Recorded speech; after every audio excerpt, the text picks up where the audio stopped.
Hello, my dears. Welcome to the Spicy Stories channel, where you will find several spicy stories. I want to share with you a story that happened to me. Stay until the end of the video because you will learn everything about my story that I had never told before. But I plucked up the courage, and I want to extend an invitation to you at the end. I am already happy to see you here. So let's go. My name is Emily Taylor. I live in Denver, Colorado, a city that I, for many years, considered calm and stable. Nothing prepared me for the whirlwind of emotions that I was about to experience. I had a husband, Mark, to whom I had been married for 6 years, and our life, despite the ups and downs that all marriages face, seemed reasonably stable. He was calm, responsible, and often distant. I got used to the routine that he and I shared. Mark and I met in college, and what began as a solid friendship quickly turned into something deeper. Over time, however, the spark of that initial passion faded, and I found myself increasingly bored with the monotony of our marriage. At times, we saw each other more as life partners than as a loving couple. That all changed when Josh came into the picture. Josh was Mark's best friend, an outgoing, energetic guy who always had a good joke at the ready. He lived in Chicago but was in Denver for a business event and was staying with us for a week. At first, everything seemed normal, but I soon realized that there was something different about Josh, something that moved me in a way I couldn't explain. The way he looked at me, the small gestures of affection, the deeper conversations we shared when Mark was busy with work or watching TV. Josh made me feel more alive than I had in a long time. He made me laugh in a way I couldn't remember how to do with Mark. But at the same time, I was married. I loved Mark, and the last thing I wanted to do was betray his trust. But with each passing day, the growing feelings I had for Josh became harder to ignore. There was one night, a night I'll never forget, when everything changed. It was a Friday, and Mark had invited some friends over to watch a football game at his house. Josh was there, of course, as always. During halftime, while everyone was in the kitchen, Josh and I went out onto the porch. The sky was clear, the stars shining like tiny diamonds. It wasn't exactly a romantic evening, but there was an energy between us that couldn't be ignored. "Are you okay, Emily?" Josh asked, looking at me with a soft smile. "Yeah, sure. Just tired, I guess," I replied, not knowing what to say. But he knew there was something more. "It's not okay between you and Mark, is it?" He seemed to know more than I wanted to. I hesitated before sighing. "I love Mark, Josh, but sometimes I feel so distant from him. I don't know. What happened to us?" Josh took a step closer, and for a moment, I felt my heart race. He placed his hand on my shoulder, a simple gesture, but full of meaning. "I know how you feel. Sometimes when we've been with someone for a long time, we forget why we fell in love with them in the first place. Sometimes life just becomes routine." I looked up at him, and our hands touched briefly. I couldn't put my finger on it, but that touch triggered something in me, a desire, a need that I couldn't fully understand. Before I could think, Josh leaned in and kissed me. The kiss was brief, but intense. When we pulled apart, I looked up at him, stunned, and saw the same surprise in his eyes. "I'm sorry," he said, quickly backing away. "I shouldn't have done that." But I didn't stop him. Instead, something inside me felt freed. The kiss had been wrong, but at the same time, it had made me feel alive in a way I hadn't felt in years. For the next few days, the atmosphere in our house grew tense. I knew that what had happened between Josh and me couldn't be ignored, but I also knew that I couldn't tell Mark. I couldn't hurt him like that. But there was a part of me that wanted more. I wanted to explore what I felt for Josh, to understand what was going on inside me. But at the same time, the fear of losing everything consumed me. It was a Tuesday night, after a long day at work, that Mark and Josh started arguing. I was in the living room, trying to ignore what was happening, but the volume of voices was rising. I knew something was wrong, but I had no idea what it was. "I know what you did, Josh," Mark shouted. "I saw how you two were, and I know what happened between you two." I froze. My heart pounded. It couldn't be. How had he known? "Mark, I didn't want this to happen. It was a mistake," Josh tried to explain, but the anger in Mark's eyes was evident. He was devastated. "You betrayed me, Josh. And you, Emily, you let me down. I never thought you would do this to me." I didn't know what to say. Guilt consumed me. I had given space for all of this to happen, for the line between friendship and something more to be crossed. Mark, I'm so sorry. I don't know what happened, but I didn't want it to be like this. My words were broken, but I knew nothing could fix the mistake we had made. The next morning, Mark left the house. He didn't say where he was going. He just grabbed his things and left. Josh and I sat in silence, each trying to process what had happened. I knew I had to make a decision. I loved Mark, but I also had feelings for Josh. It wasn't easy. I didn't know if it was possible to fix what was broken between Mark and me.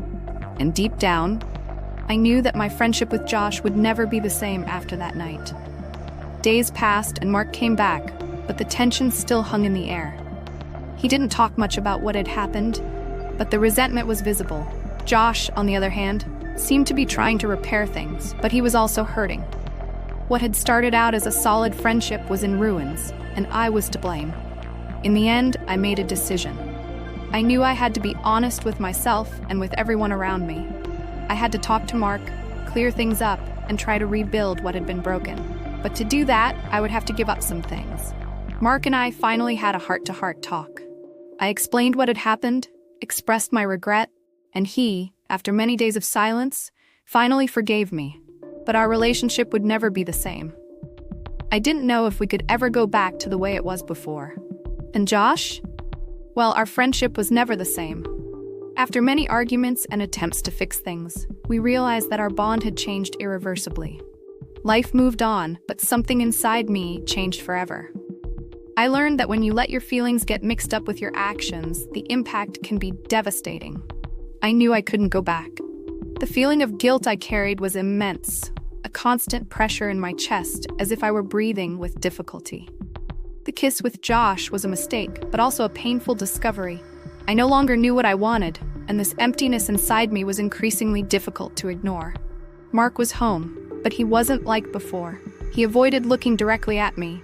I could feel the anger and pain in his silence. He used to be a man of few words, but now, when he spoke, his words were filled with resentment. The worst of it was that I didn't know how to make it go away. I didn't know how to restore the trust that had been destroyed. No matter how much I tried to talk to Mark, he was closed off. He didn't want to talk about what had happened to Josh and me. When he looked at me, it was like he saw a stranger, someone he no longer knew. The love we shared seemed to have evaporated the moment he found out what had happened. And I didn't know if it would be possible to rebuild it. That morning, after a night of barely any sleep, I decided I couldn't live in this limbo anymore. I needed answers. I needed to resolve my feelings once and for all. So I made a decision. I would seek out Josh. He was at work, but I knew where he hung out after hours. Josh was the kind of guy who always hung out at the local bar to unwind after a long day. I found him there, sitting alone, a glass of whiskey in front of him. He looked up when he saw me, and for a brief moment I thought he might be as lost as I was. "Emily," he said, his voice low, almost as if he were trying to hide a pain he didn't want to show. I sat down next to him, unsure of what to say. The weight of our actions hung in the air, and the distance between us felt almost palpable. The conversation we needed to have felt so far away, yet so urgent. "I don't know what to do anymore, Josh," I began, my voice shaking. "Mark and I, we're not the same anymore. He doesn't talk to me. He doesn't look at me the same way." Josh watched me with a sad expression, as if he'd been waiting for me to come to this realization. He didn't try to interrupt me, but the look in his eyes spoke more than 1,000 words could ever express. "I'm so sorry about this, Emily. I know you didn't want this to happen," he said, his voice filled with a sincerity that seemed to tear at my heart. "I never wanted you to make that choice. I never wanted our kiss to be the reason for your pain." I stared at the glass in front of me, unsure whether to drink or just let the silence consume everything between us. There were no easy answers, no simple solutions. I knew Mark needed time, but I also knew Josh was hurting just as much as I was. I needed to find a way to deal with all of this, to make a decision that was fair to everyone, even if there was no way to please everyone. "You've helped me realize a lot about myself, Josh," I said, the words coming out without thinking. "I don't know what that means. I don't know what to do with these feelings." Josh looked at me for a moment, as if trying to understand me, and then he said, "Sometimes, Emily, people come into our lives to show us what's wrong. Other times, they come into our lives to show us what's missing. I don't know what the future holds, but I know that what happened between us won't go away easily. I won't apologize for showing you something that was hidden inside you, but I also know that you need to decide who you want to be with." Those words echoed in my mind for hours. The feeling of being torn, of wanting both, of not knowing which path to take. It all seemed impossible to deal with. Mark, my husband who I still loved, and Josh, his friend, who now represented a new possibility of love, of desire, of change. The next day, Mark came home early. I was expecting him to leave again to avoid the conversation I knew we needed to have, but he didn't. He seemed calmer, maybe more collected, but I knew he was still processing everything. "Emily," he said as he walked into the room. I looked at him, but I couldn't speak right away. I didn't know how to start. "I need answers." "I know you do, Mark, and I need them too. I don't know what happened to me. I don't know why I did this." Mark sat down across from me, and for the first time in days, I saw something in his eyes that wasn't anger. It was pain. A pain so deep, it made me feel like I was being dragged into a bottomless pit. "Emily, I love you, but this thing with Josh, I don't know if I can just ignore it. I don't know if I can ever trust you again." Those words were a blow to my chest. The pain I felt for having hurt him was indescribable. I knew I loved him, but something inside me also wanted more. Something inside me still wanted to know what would have happened if I had gone another way. I don't know what to do, Mark. I don't know if I deserve your forgiveness, but I love you, and I want to try to make things right if you'll just give me the chance, I said, feeling the pain and hope mix in my voice. Mark was silent for a long time, his gaze lost, as if he were struggling with his own feelings. I knew he was trying to decide what to do with all of this. Finally, he sighed. "I don't know if I can, Emily. I don't know if we can go back to the way things were." I felt each of his words like a sharp knife. The tears I had tried to hold back began to fall, and in that moment, I knew I had to make a decision, a difficult decision, perhaps the most difficult of my life. The next few days were like limbo. I still didn't know what to do. I loved Mark, but at the same time, Josh was on my mind. I didn't know if I could continue in a relationship with Mark, carrying this guilt, not knowing if we could ever be the same again. I talked to a few friends about my situation, and many of them told me that I needed to be honest with myself. It wasn't fair to Mark to stay in a marriage where I was torn, and it wouldn't be fair to Josh either, to continue harboring feelings that couldn't be fulfilled. Finally, after many days of reflection and introspection, I decided that the only way to be honest with everyone, including myself, was to take the hard way, to give Mark and Josh space, and to give myself the chance to figure out what I really wanted out of life. I sat down with Mark and said, "I need some time, Mark. I don't know what's going to happen, but I need to figure out who I am without you and without Josh, and what I want for my future. I hope that someday we can find a way to deal with this. But for now, I need some time for myself." He didn't answer right away, but his eyes showed that he knew I was being honest. We both needed space to figure out who we were outside of this relationship. I didn't know what the future held, but I knew that at that moment, this was the only decision I could make. The weeks passed in a blur. Mark and I grew apart, like two strangers trying to reconnect, but with each word a failed attempt to rebuild what seemed irreparable. I still loved Mark, but there was something inside me that told me that our love could never be the same again. Something had broken, and like any cracked glass, we could never be whole again. Josh, on the other hand, disappeared from my life. He returned to Chicago, as if the weight of guilt and pain he also carried had driven him away from me. I reached out to him once, perhaps hoping he could give me some kind of answer, some direction, but he told me something that echoed in my mind for weeks. "Emily," he said in a phone call we made a month after that tense day, "don't look for me. I think we all need time. You need to find yourself, and so do I. I will always remember you, but we can't go on like this." Those words weren't just a goodbye, but a painful truth. I needed to find myself. I needed to understand who I was without being tied down by expectations, without depending on someone to complete me. It was time to take control of my own life. But the pain I felt didn't go away immediately. It wasn't a scar that healed in days, but a slow and painful process. Every memory of Mark and Josh made me question whether I had really made the right choice. What would I do now, without them? What was left of me? It was a rainy afternoon when everything changed. I was sitting on the couch in the living room, staring out the window as the rain beat against the glass. Mark had left early for work, and the house was silent, a reflection of the loneliness I felt in my chest. It was then that I received a text from Mark. He had rarely texted me since the situation with Josh had happened, so when I saw his name on the screen, my heart skipped a beat. "Emily, can we talk? I need to see you."